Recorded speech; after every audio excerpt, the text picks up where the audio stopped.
uses the dagger.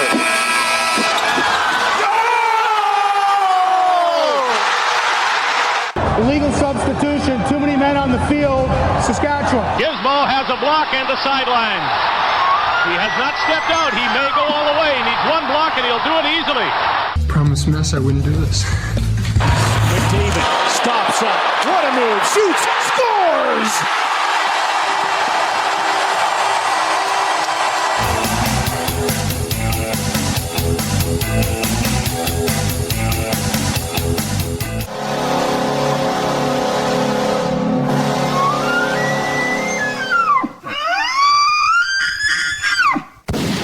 Hey everybody, welcome to The Outsiders, brought to you by the Macintosh Group at RE/MAX River City. My name is Bryn Griffiths.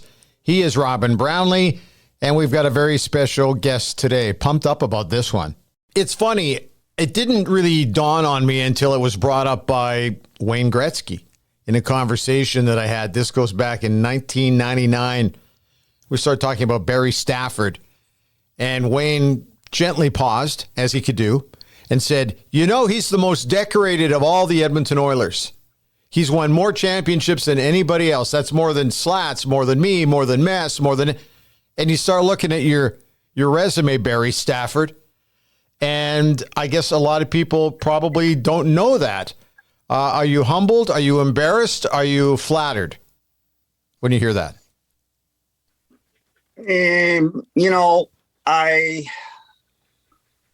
I mean, you have to keep everything in perspective,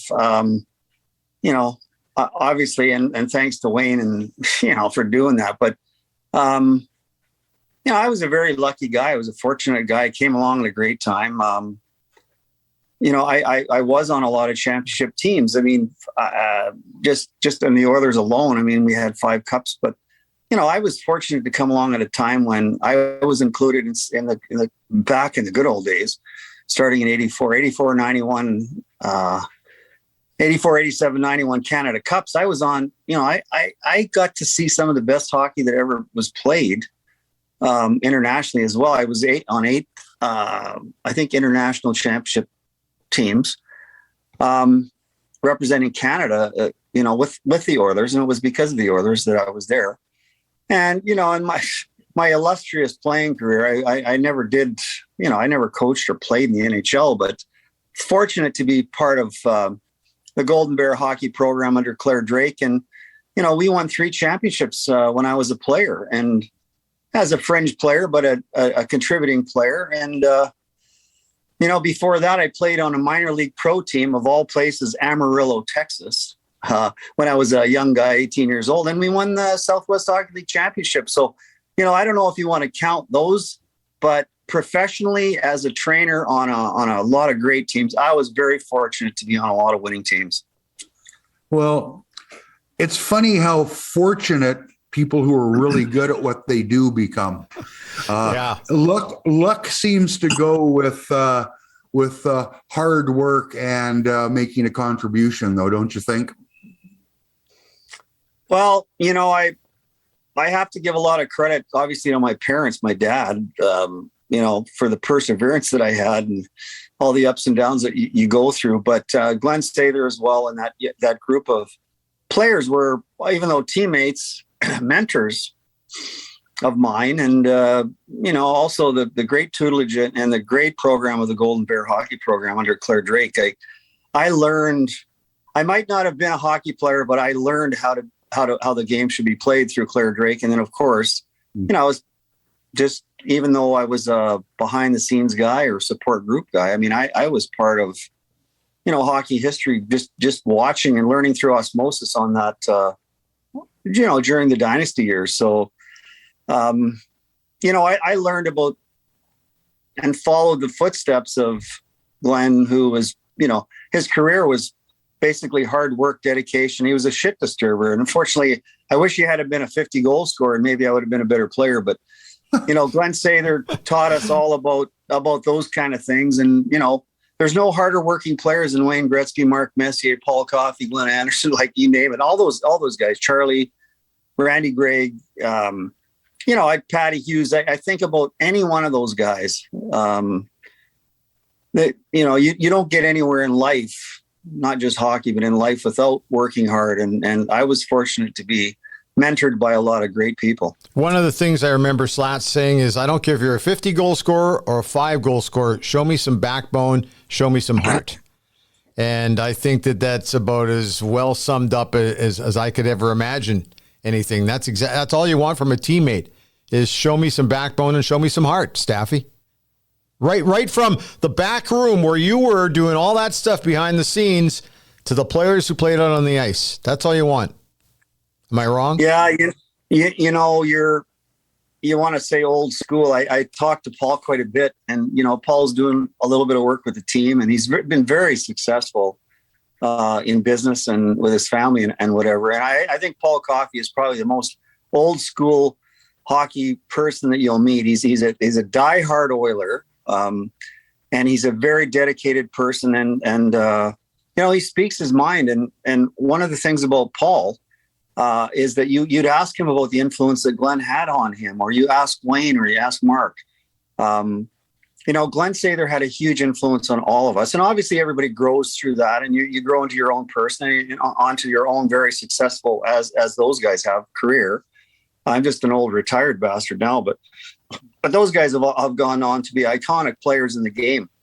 And Glenn had a huge influence on us. And one day we could sit and talk over a couple of wee drams about the influence that Glenn had on me personally, but on all of us. And he was the patriarch to a dynasty, and had a huge influence, along with Ted Green, John Muckler, of course.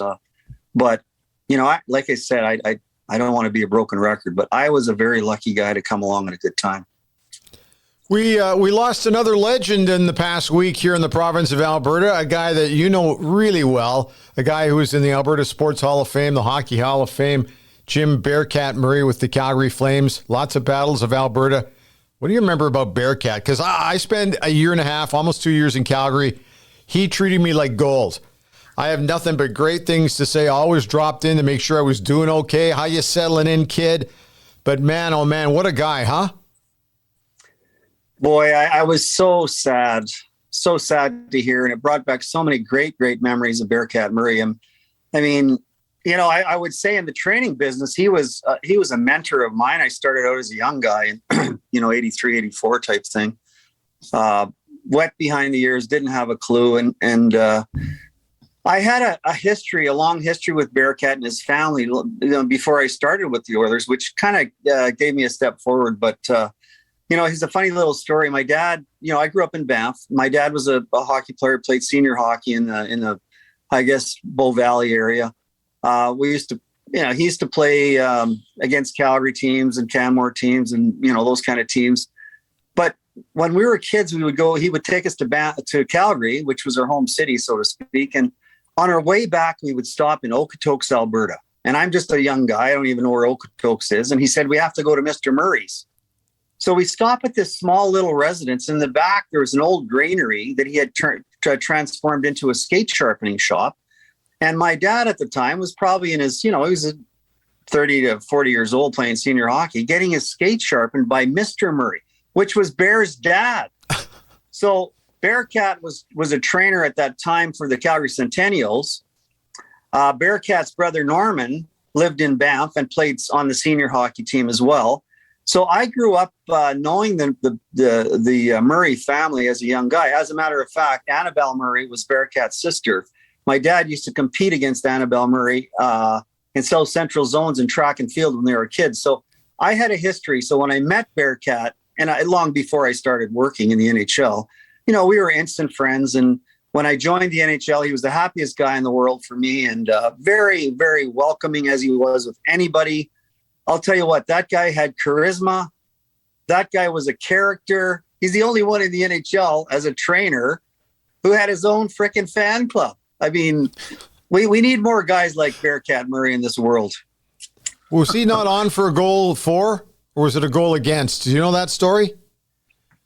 Well, I seem to remember it was in LA. And if for the listeners that remember Bear, trainers are behind the scenes guys. So we're never front and center. We like to be behind the scenes. But, when somebody gets hurt, like, who's the first guy they look for in the NHL? They look for the trainer. I mean, he's the Kenny Lowe, Peter Miller, and our team, which I'd like to talk about Peter a little bit. He's going into the Hockey Hall of Fame. But, Bearcat Murray was a Hockey Hall of Famer. He was the first medical trainer that had cleats in his shoes. Yeah. So he was very fit. That guy was fit, man. He would jump over the boards when someone got hurt, and he would run onto the ice, to get there to help with whatever needed to be done, whether a guy got his teeth knocked out or knees blown out or whatever the hell it was. Those medical trainers are amazing people. But it was against the LA Kings, I believe, and there was a delayed penalty called. I think his goalie got hurt. It might have been Mike Vernon. Bearcat Murray jumps over the ice. Well, there was a delayed penalty. So the play was going on. So the play's going on. He jumps out on the ice and he's running out to the goal crease where Vernon is down. And I do believe that the Flames might have scored. And so he's the only, medical trainer in the NHL that actually gets an assist or a plus because he was on the ice when a goal was scored. Yeah. It's funny, Barry, that you'd mentioned the shoes. Before I got here, because I missed some of that fun, the BOA fun. I got here in '89 for the last cup, but I used to wonder, how the hell does this guy vault the boards or come racing out through the gate like that and get to where he's going so fast without wiping out and falling on his ass? Because you'd see guys shuffling out there as fast as they could, but they look like penguins. Bearcat would be vaulting out towards the player, and he was always sure-footed. And I found it funny when I finally saw that with his shoes. The other thing, when I finally got to be in the same rink with him, was as businesslike as he was and as good as he was at his job, he was always quick to strike up a conversation and to smile and say, how's it going to the people around the rink. I always noticed that about him. Well, you hit the nail on the head, Robin. I mean, in that regard, Bearcat Murray was a personality. He was as old school as they come. He was congenial. He was always happy and smiling and always welcoming. I mean, he had a special personality and to the man through the 80s. And most of the players I'm sure all the players that were on teams with Bearcat would say the same thing. I mean, he's a very, very close friend of Lanny. I sent a text to Lanny the other day. I mean, Lanny and Bearcat were very close.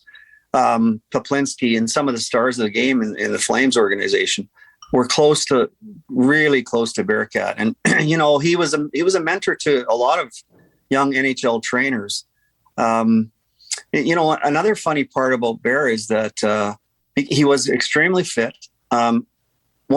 Maybe the only guy or one of a few during practice, instead of standing on the bench and of course observing to make sure that nobody got hurt or he was there if somebody did get hurt, Bearcat Murray would be sitting on a stationary bicycle on the bench area working out as the players were practicing. So he was very, very he used a lot of ingenuity for his training and his time, and he was ahead of his time. The guy, they say he was self-taught, but I'll tell you what, he had more training behind the scenes. He may not have had a degree, which obviously, is important today.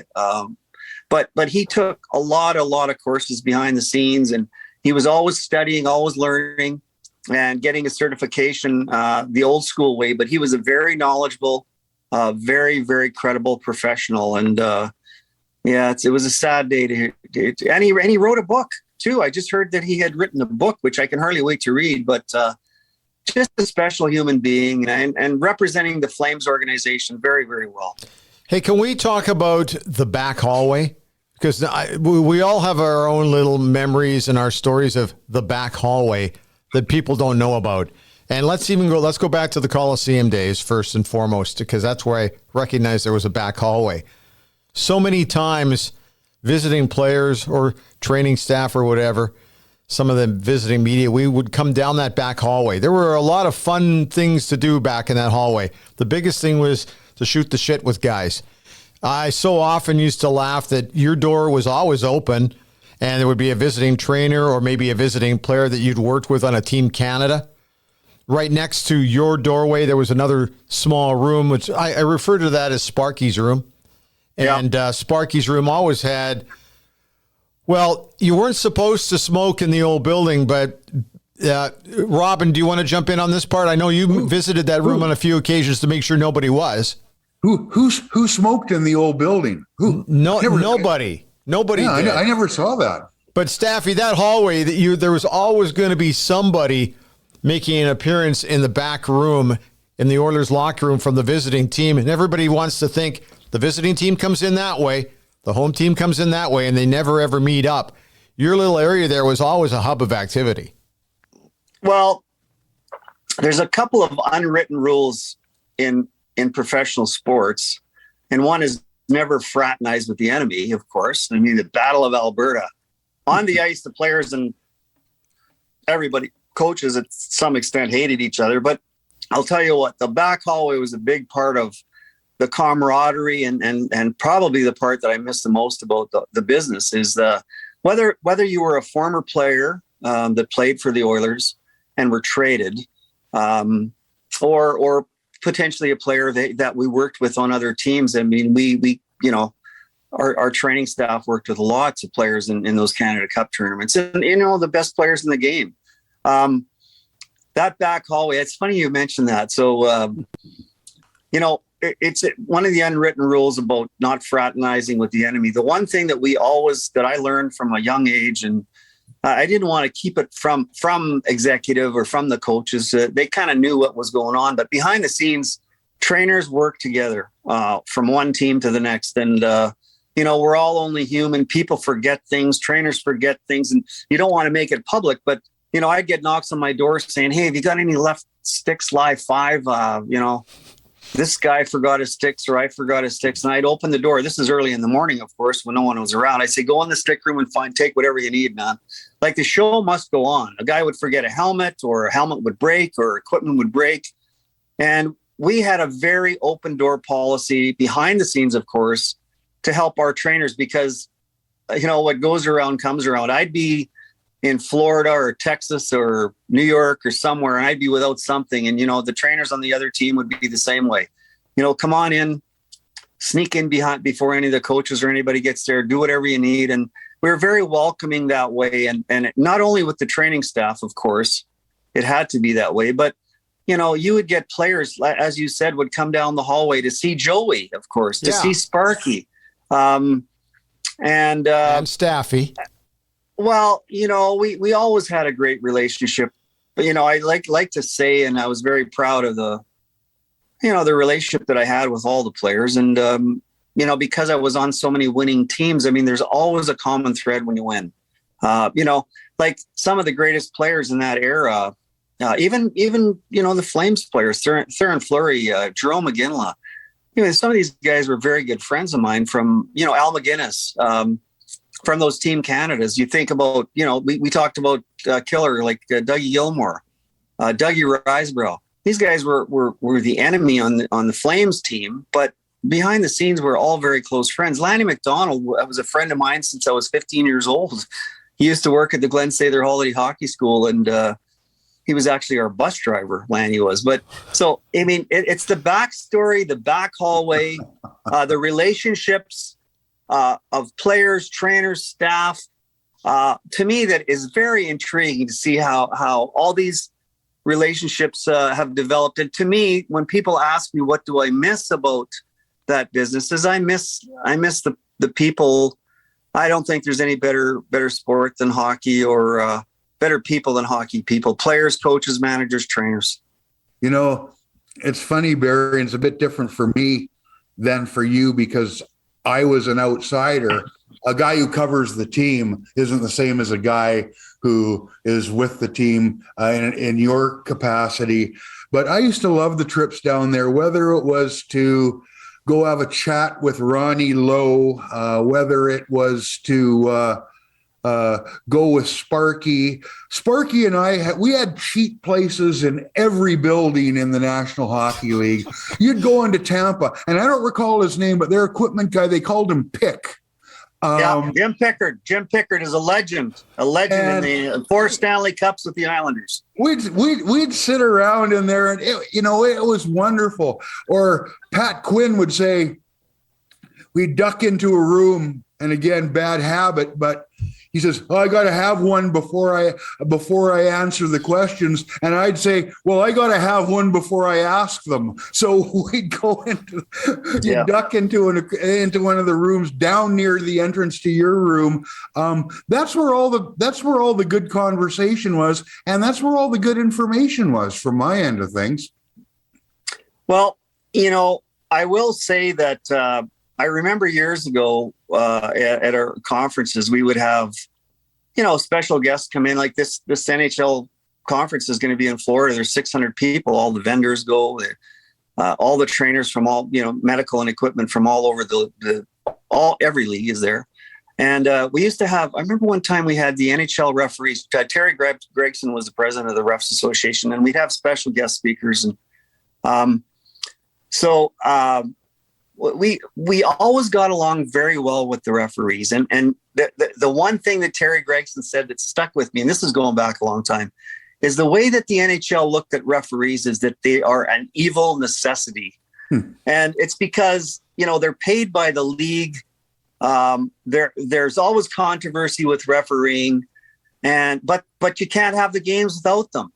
And we always laugh because the training staff are very similar to that. You can't play games without the trainers. You can bitch and complain, and you got to pay these guys, and do they do a good job or not a good job? But the fact is, you cannot have a game without the trainers, the behind the scenes people. Not that we ever, took that too seriously or not. But I will say we had a very good relationship with the media, very similar to what we did with the referees. Yeah. Typically, we are on the corporate ladder, the low end, which is, that's the way it is. We understand our structure in the corporate world.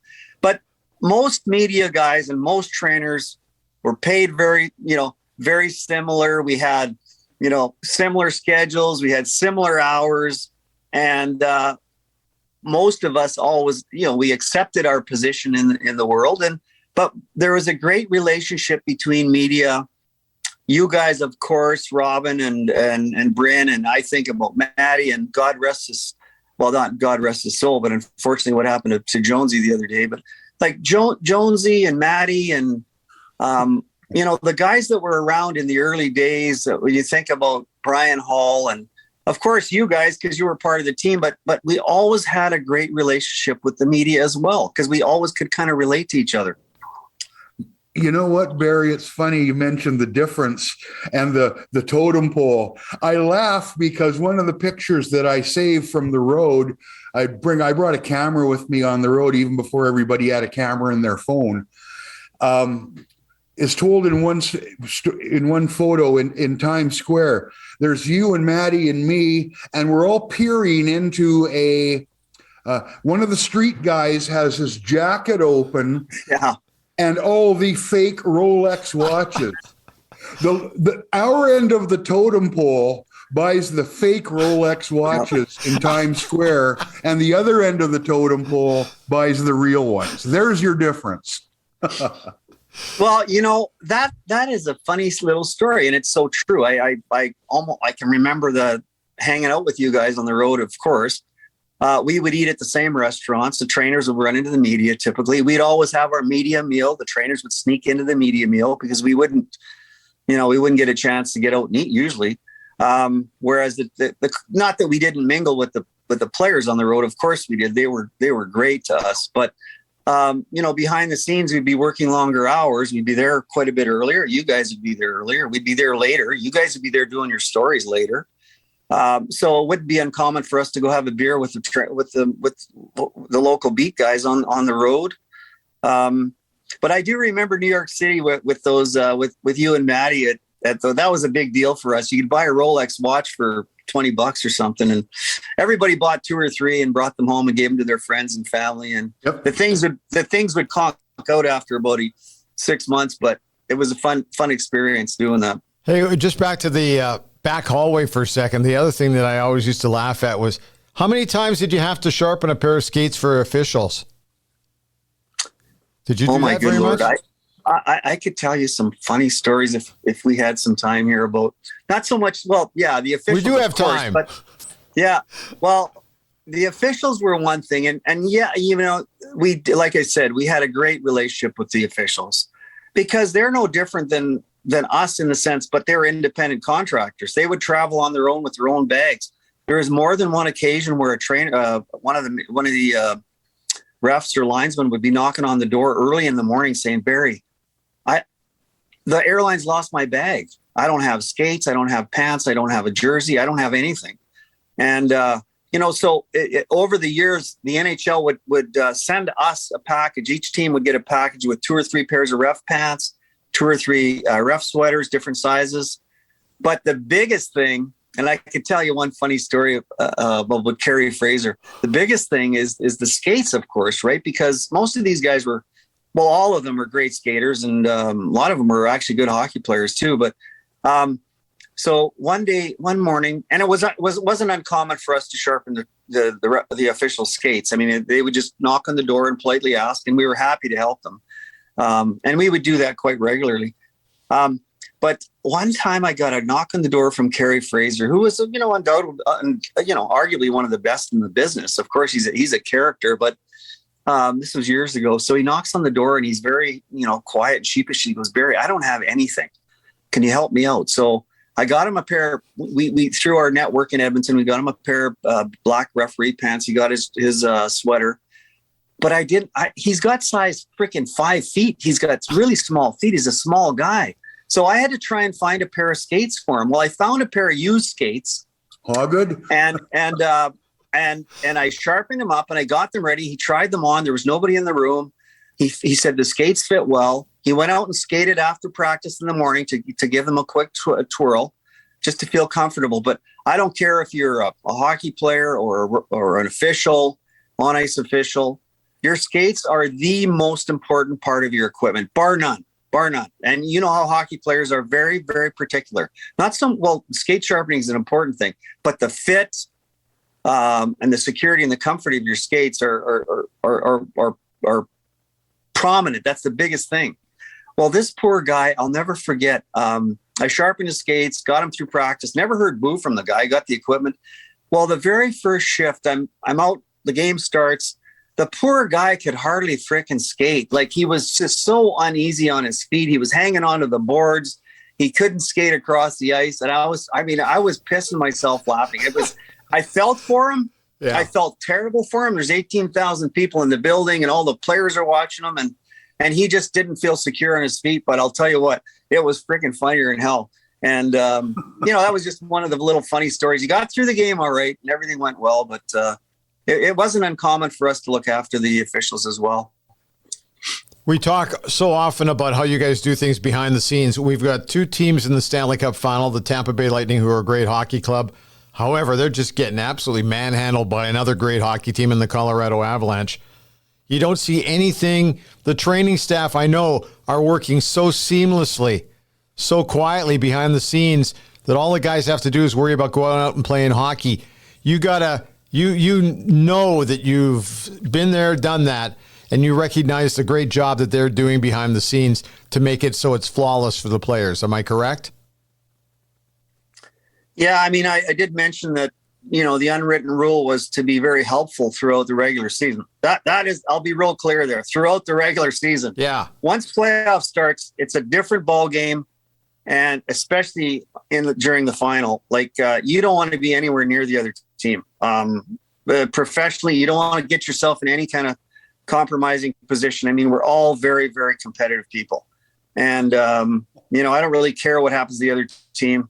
If they need help, you know, it's pretty hard. It's pretty difficult to, you know, to want to help the other team. And for a lot of reasons, if anybody ever found out and you lost, you know, that would cause some problems. But respectfully and professionally, we just sort of stayed away from each other. We're still very helpful in a certain way, but you know, people don't understand. And you know, the game is all about the players, of course. I mean, that's what it's about. But behind the scenes, there is so many things that go on, as you guys know.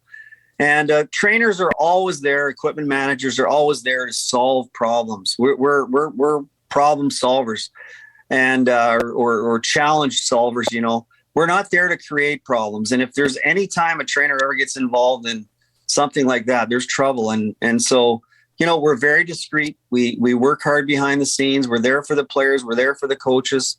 You know, you work, they talk about long hours. We can hardly wait to go to work at 4 or 5 o'clock in the morning on a game day. And when you're in the Stanley Cup final, you're just so excited. There's so much electricity and it's so exciting.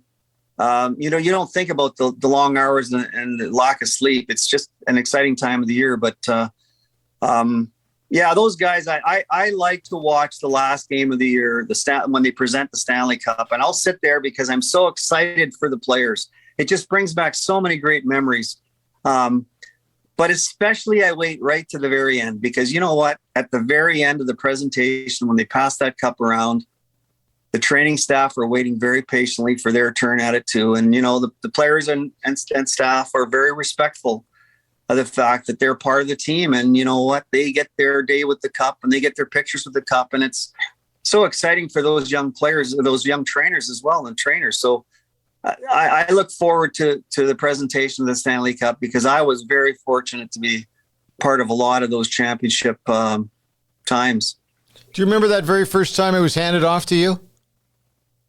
Do you remember what was going through your mind as you grabbed that cup and you started to hoist it over your head because you were a champion too? Do you remember that?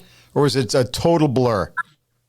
You know what, Bryn, you never forget that. I mean, I was like every other young kid in Canada wanting to be, you know, a hockey player and win the Stanley Cup as a young guy growing up. But you'll never forget that. I remember it was May 19th, 1984. I was standing on that little corner of the bench that I was, you know, fortunate in my second year in the NHL. The first year we got beat 4 straight. The second year in the NHL, we win the Stanley Cup. It's like, holy shit.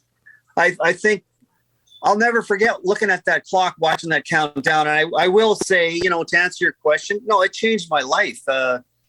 It did have a huge impact on me personally and on my life. And, you know, behind the scenes, once again, I you know, you're just so darn excited about what's going on. And it wasn't until, you know, I don't know, half an hour, 40 minutes, an hour, 2 hours later, we're in the dressing room. You're trying to control your excitement. You're obviously happy and excited, but when everybody's gone, the Stanley Cup is sitting in the dressing room, and there's trainers, Peter Miller, myself, Sparky, some of the mess, and I think Gretz and a few of the guys.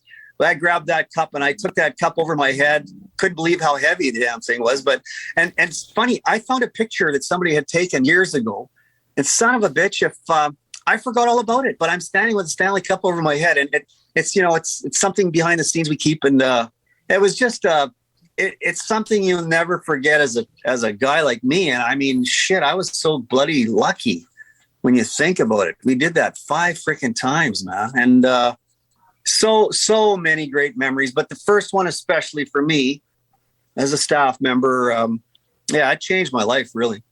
Well, even as an observer, it's not hard to tell that there is no other championship as difficult as the Stanley Cup to win. What you have to go through, the marathon of bumps and bruises and wins and losses and ups and downs.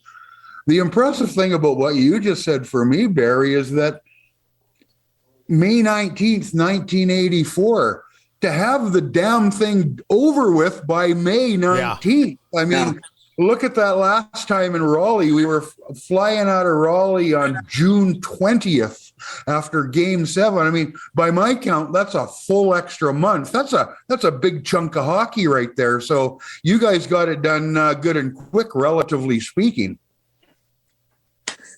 Yeah, I mean, it seems so long ago and a different lifetime for me. But hey, you know, the one thing I do notice and remember, but besides the Canada Cups, we mentioned those a little bit earlier, but in '84, when you think back about the workload and the time and the excitement that happened, it all sort of happened in a 10-year period. But, you know, we won the Stanley Cup. Next thing you know, we're in training camp for the 1984 Canada Cup tournament. And we have the best players in the game, including some of the funny controversy that happened. And that's another podcast, but between the Islanders and the Oilers. And we had 7 players from the Oilers team from that 84 Cup team play on the 84 Canada Cup. A lot of people forget about those Canada Cups. I mean, you think back to the 87 Canada Cup, that arguably was maybe opposed to the 72 series. A lot of people will agree that was the greatest hockey that was ever played. I mean, I had the best seat in the house for all that. I was sitting on the bench for that. But my point is that, we had a few weeks, maybe a month off, and boom, we're right into training camp because the Canada Cup started in the summer. Yeah. And then we would go right through the Canada Cup tournament, right into training camp, into the regular season, and then boom. Well, we did that so many times. So back in those days, the schedule seemed to be a little tighter. And of course, with COVID and all the problems and challenges that we went through, or the league went through, we're so happy to be back in some semblance of order. But it does seem like the NHL is playing later into the year now, for sure. Hey, before we let you go, Peter Miller, going into the Hockey Hall of Fame, was here through the 80s, through those glory years. When Wayne goes to Los Angeles, he goes to Los Angeles. Were you ever asked to go to LA? Would you have ever been approached out of respect? I've never asked you that question. That's a funny question. I think in order to understand the complexities of that group, I mean, one of the reasons I was fortunate is we were all the same age. Right. I was the same age as those guys. I came from a different world. I got thrown into the fire with, arguably the best team in hockey, and strong relationships. And those guys treated the training staff as part of the team, which, they potentially do that today. But back then it was a tight group. It was a very tight group of people. And we were all very good friends. And, as the Stanley Cup championship, my first one was one of the best memories of my life. In my professional life, the day that we got the news, and I don't need to get into the details of the Wayne Gretzky thing, but that was freaking devastating for all of us on that team. Right. That was devastating. And to answer your question, Wayne was very, very respectful, as most of the players were, almost all of our training staff, and the support that we gave him. And he was very dependent on us. And even though he's one of the easier guys in the league in the game to work with, there was no doubt he was a very, very easy person to work with. But he was dependent on and his family and his close friends. And I did get a phone call, a few days after the trade was announced. And I remember sitting in my kitchen table with my sister-in-law. My brother Alan was there, and the phone rang, and Michelle at the time answered the phone, and she said, "Barrie, there's some guy on the phone here that says it's Wayne Gretzky." I go, "Well, it is Wayne Gretzky." Probably is. She goes, "Oh, I thought it wasn't." Anyway, it was pretty funny. So I did get the call. I was flattered, but that's just the kind of guy Wayne is, though. He likes to be around his closest friends, his family, his support group, and I just, at the time, I couldn't leave. It didn't feel right. And he did ask Peter, and Peter was ready to make a change. Actually, Peter resigned his job with the Oilers. So it was a perfect fit because Peter and Wayne were very close friends. Peter was was a very capable professional trainer. And, he went down with Wayne, and they worked together for 17 years. I think Peter was 15 years with us, 14, and then 17 years with the Kings. And Peter Miller is going into the Hockey Hall of Fame under the trainers category this year. And it's an honor for him and his family. And I'm happy to go down there with Kenny Lowe to represent the Oilers organization and as a personal friend and colleague. Thanks for your time today. Rest in peace, Bearcat. We miss you. You were one in a million. Man, I'll tell you what a special guy. And good luck to Peter going into the Hockey Hall of Fame. Thanks for your time. Always great chatting. Yeah, it's a pleasure. And I always enjoy spending time with you guys. And thanks for asking me. Well, we're slowly moving into the summer months, and like any good teammate, the realtors over at the Macintosh Group will assist you in selling your home. Now, here's the goal: to sell your home for the most amount of money in the least amount of time with little to no stress. Wayne Gretzky was no stranger to breaking and setting records. Well, the Edmonton single-family real estate market, breaking records to kick things off here in 2022, slows down a little bit as we get into the summer, but that's no big deal. But it does tell you one thing. It's so important to hire a professional with the skills to work in the ever-changing market that we're living in. Now, if you're looking for a Hall of Fame experience when selling your home, then give Brent or anybody at the Macintosh Group at RE/MAX River City a call at 780-464-0075, or you can find them online at macintoshgroup.ca. Both buyers and sellers, give them a shout. They'll be able to tell you exactly how the market is going. And one last thing, when you give them a shout, make sure you tell them the Outsiders sent you. Wow, that was great stuff with Barrie Stafford today. I really enjoyed that. I can't begin to tell you the great memories I have about the back hallway. I used to have a million laughs back there with guys, and we talk about Sparky's room where he could have the odd dart quietly away from the scenes. But the thing that I always was laughing about was that way back on the old Tonight Show when Johnny Carson was hosting and Bob Hope would suddenly walk on and you go, wow, oh, that's amazing. Just walking out, even though it was probably well set up in advance.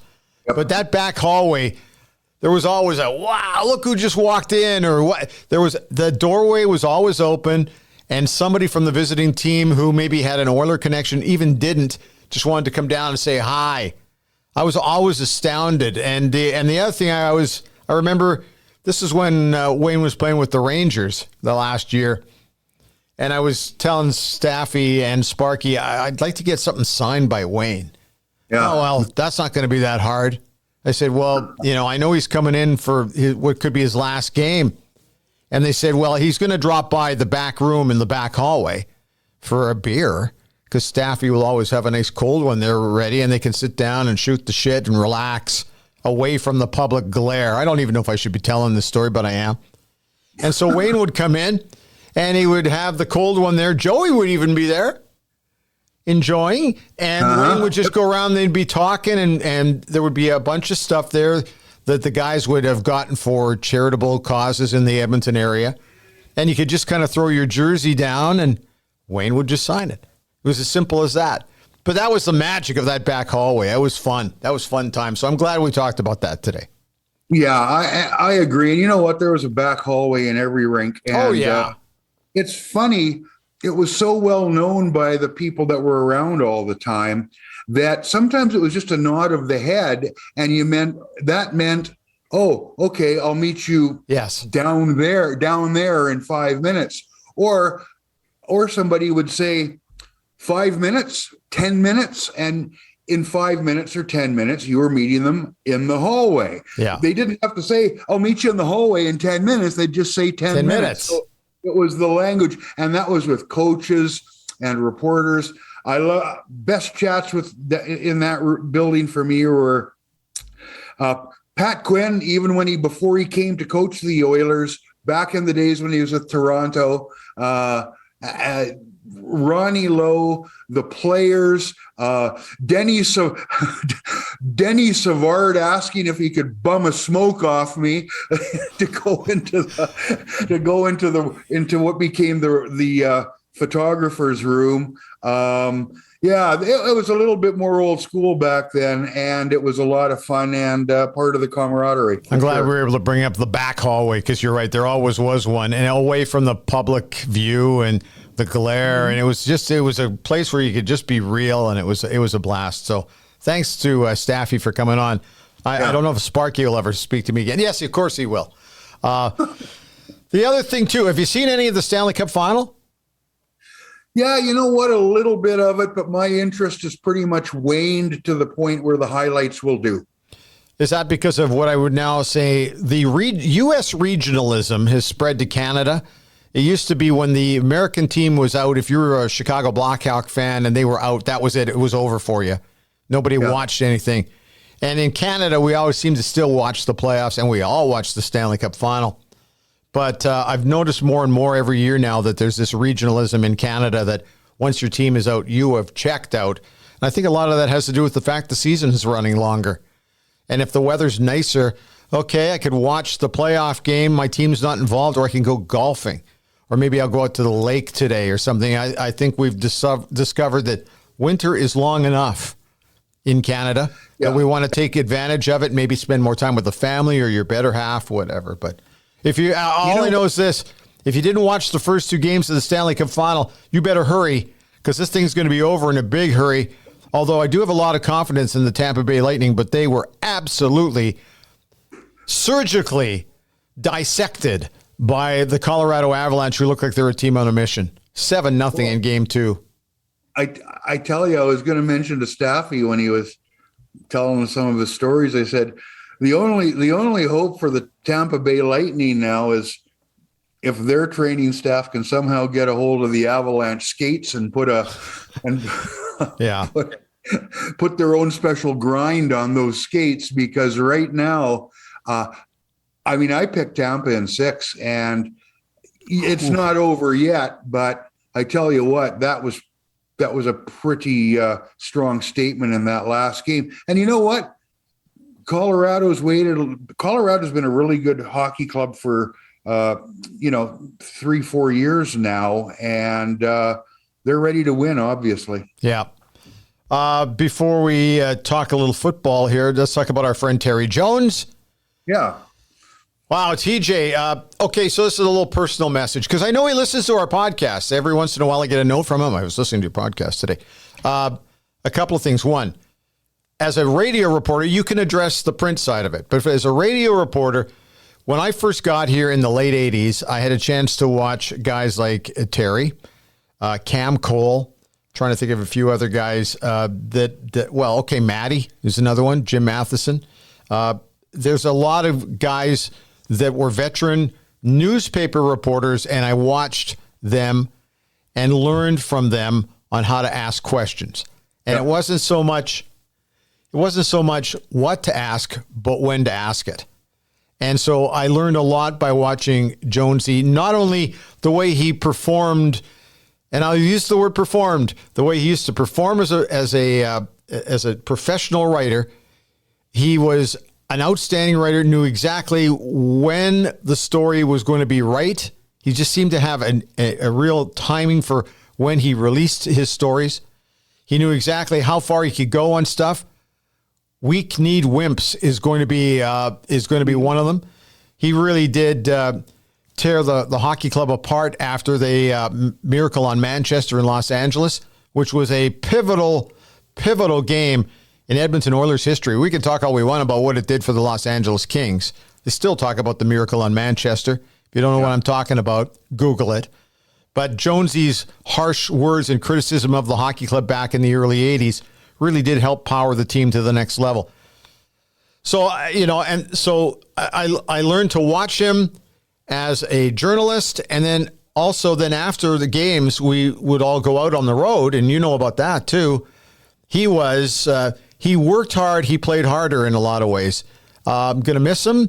He's still around. Thankfully, we can talk, and hopefully we'll talk with him at some point about all the great stories. He's covered so much, but I have nothing but the most respect for Terry Jones. Not a big fan of how it got handled, but I do know this. I've been around the media business long enough to see a lot of guys go down that road, so I feel for him, but it doesn't diminish how I view him. So that's how tip of the cap, man. I have nothing but the utmost respect for Terry. So I'll leave this to you now to kind of wrap it up with Jonesy. Well, there's so much I could say. I had the opportunity to write against Jonesy and to write with him, spending 89 to 2000 at the Journal while he was at the Sun, and then spending 2000 to 2007 as a teammate writing alongside him. Yeah. Terry Jones is one of those guys, and we use old school, and kids maybe younger people out there wonder, what that means. Sometimes it's used as a negative. To me, it's not. Jonesy knew how to find, he knew a story when he saw it, and he knew it from a mile away. And he knew an angle. If he had to find an angle, if it wasn't obvious, there was nobody better. Trying to think of something that not everybody else was writing about. I'd get pissed off at him writing against him because columnists are supposed to pontificate often, and they don't do the digging. Jonesy also did the digging. So when he had the contacts, he would break more stories than any columnist. Yeah. Because columnists just don't break stories generally. Danny Barnes did a little bit too. But I respected that even if he was beating my brains in, because you would get the call in, you'd get the wave into the office, and it was essentially the sports editor saying, so I read all about this brand new fill in the blank here that's going to be happening in Edmonton. Problem is, I read it in the other newspaper. So can you tell me why that's the case? And you were often staring at a Terry Jones article about this or that happening. And back then, it wasn't like Twitter days where everybody's in on the story within 10 minutes and it kind of gets lost. When you were beat for the day. That's right. It sat in front of you. It was in hard copy on the porch or in the newspaper boxes, and you were wearing it. The other thing, Brent, going to the Sun with him, I gained a lot of respect for Terry, and it started in 2006 in that last Stanley Cup run. I thought, oh, shit, oh, great. It's only going to be me and Jonesy, and the Journal was sending 3 people. He's going to do I'm the columnist. You go do all the grunt stuff, beat guy. I'm going to be here crafting my column. Right. Well, no. Jonesy busted his ass, and he wasn't a young man then in 2006. And it was wonderful to see him work, and it was wonderful after the work was done and the stories were filed to go and have a drink or have a meal. He did it on the road. He did it even when he was out of his element. You know what? Jonesy could just show up. And I don't want to go on too long, but I've got to mention this, and I think I might have mentioned it before. Spring training, Papago Park, Arizona. It's 95 degrees. It was a new training facility. The Trappers are now with the Oakland A's after being with the Florida Marlins, and before that for the longest time, obviously, the California Angels, and with some White Sox thrown in. Jonesy came in at the wrong end of the parking lot. So he had to literally walk a quarter of a mile to get where he could have walked 20 feet to get to had he taken the proper entrance. Right. So, a scene out of like a spaghetti Western, like High Plains Drifter, where through the heat waves on the horizon, you can see the lone guy on the horse walking towards you. That was him. He said he was walking. This was Terry Jones in his black short-sleeved shirt and black dress pants, carrying a bag with his computer in it. And let's be honest, being large as he was known, that walk took a long time, and I was worried that he was going to finish the walk before going down in a slump in the heat, but he didn't. But I just remember that scene. It's like Jonesy never makes a misstep when it comes to finding a story, but I tell you what, did he pick the wrong entrance to the facility that day? But you know what? You're right. The time comes. Yeah. I don't like how it was done. Nobody does. And it happens too often. And you know what? It may be a corporate decision, and it was in Toronto. It's okay for Toronto. We're doing this. We're the hatchet guys. We're the bad guys. To make a call to an editor out here where Jonesy does occasionally go into the building. And if he doesn't, you know what you do? You say, Jonesy, we need you to come in. He would probably know what's happening at that point if he says, "Oh, why just give it to me on the phone." Just a little more than a turn in your stuff, you're done call after 55 years. Now I feel the same way, about our friend Dwayne Mandrusiak, 49 years with Football Club. You can make an argument, hey, good long run, nothing to be ashamed about. It's time. And you know what? Maybe it is. I don't know. But I think the guy in that position needs to be treated a little bit better. I'll leave it at that. And let's leave it at that. When we come back next week, we'll talk about the Edmonton Elks, who are off to a sluggish start, but I wouldn't be too concerned if I was an Elks fan. Calgary Stampeders keep finding ways to win. We'll talk about all that coming up here. Talk a little football and a little more hockey next week. Robin, thanks for your time. We'll talk to you next week. All right, man.